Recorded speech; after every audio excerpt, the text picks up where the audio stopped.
black-owned businesses so that you can patronize black-owned businesses with GPS. Is this man fucking everything, or is he everything? Everything.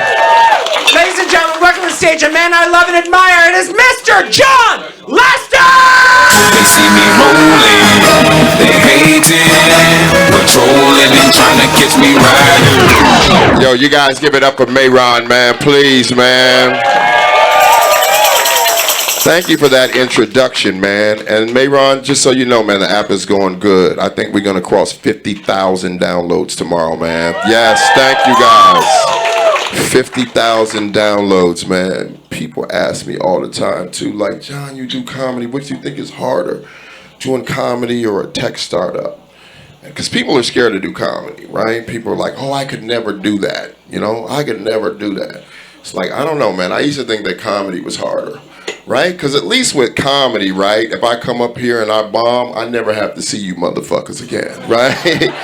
Right? After I bomb, it's like I'm out of here, right? Not to mention, I'm black, right? So when you start these companies, you normally call them people like, hey, you got $10,000, you got $20,000. I'm from the hood. So if you borrow $10,000 from somebody in the hood and you don't come back with $20,000 by the end of the week, you got a problem on your hands. Yeah, you don't just go around asking people for $20,000. Yeah, I told my homegirl that too. I said, yo, I'm having the damnedest time raising money. She happened to be white. Yeah. And she gave me a white woman's fucking explanation for how to get the money. Yeah, I was like, I don't know what I'm gonna do. I don't know how I'm gonna get this money up. And then she just interrupted me. She said, call your dad.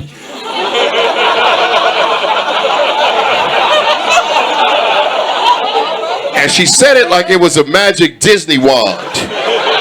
Like once you wave this, all your problems is gonna be over. She said it with that Sunday brunch tequila confidence too.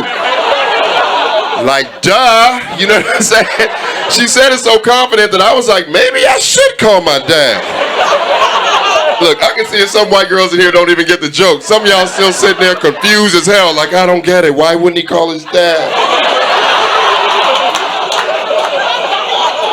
Only people more confused than y'all is a couple black and brown people in here, like, why the fuck would you call your dad? My dad owed me $50. What is you talking about?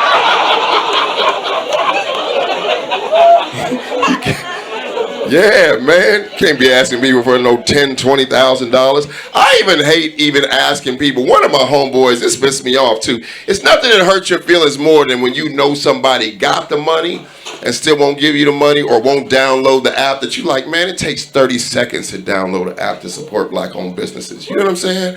My own brother, man, I'm not even joking. This dude said, yo, man, I'm not joking, y'all. I know this sounds like I'm being hyperbolic. My own brother said he wouldn't download the app because the app asked for his email and phone number. He said he would not download the app because it asked for his email and phone number. Yes, so I emailed him back and said, I have your email and your phone number. My homeboy asked me to come to Vegas. Comedy Cellar has a Vegas location. So I'm out at the Vegas location. He said, hey, and this homie is rich. Dude playing the NBA. He said, I'll meet you out at the Cellar in Vegas. That way we can have a good time. We'll make a weekend out of it. I said, great. He said, I'll come out there, man. I'll give you the money. You just tell me what the business is. I'll give you the money. Only thing worse than somebody who is rich not giving you the money after you tell them what the business is having to sit there with them in the casino while they spend the money that you asked them to invest in your business. Yeah, my boy burned through $100,000 at the crap table. I was like, nigga, I only asked you for 10. You could have bought me 10 businesses by now, man. This is unbelievable, man. I had a guy run up to me after a show last week, and he said, hey, man, I'm an attorney from Fort Worth, Texas. And I was like, exactly. I was like, what did I do in Fort Worth, Texas? And he's nervous, man. He's nervous as hell. He says, hey, man, I almost lost my business in the pandemic. A lot of people don't know that nearly half of all black-owned businesses vanished during the pandemic. So nearly 50% of all black-owned businesses are completely gone. So he says, I almost lost my business in the pandemic. I work at a law firm in Fort Worth. I had my logo on. He pointed at the logo. He said, But somebody came in my office looking for a black-owned business, and he said, and they gave me a retainer. So if you know anyone who works at that company, you tell them they saved me. New company, right? So I'm like, I know this guy doesn't know what he's talking about. And he was kind of drunk. Then he gets mad, and he said, no, man, you're not listening. Someone came into my office and gave me a $5,000 a month retainer for the next 3 years. So if you know anyone who works at that app, and that's when I knew, holy shit, this guy does know what he's talking about. You tell him they saved me. And I said, hey man, it's my app. Now he's about to start crying. Grown-ass man in front of me about to start crying. He goes for his wallet. He said, I gotta give you something. You don't understand. I said, why are you about to cry? He said, you work at this fancy club in New York City, John. It looks like you're doing really well. But to me and my family, that $5,000 meant everything. Now I'm about to cry. So I get choked up. And he says, why are you about to cry? And I said, man, I ain't making no $5,000 a month off of this app.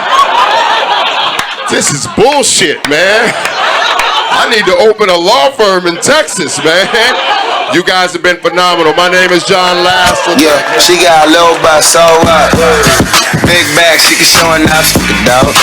Poke it out, poke it out. My regards to John Lasseter, ladies and gentlemen!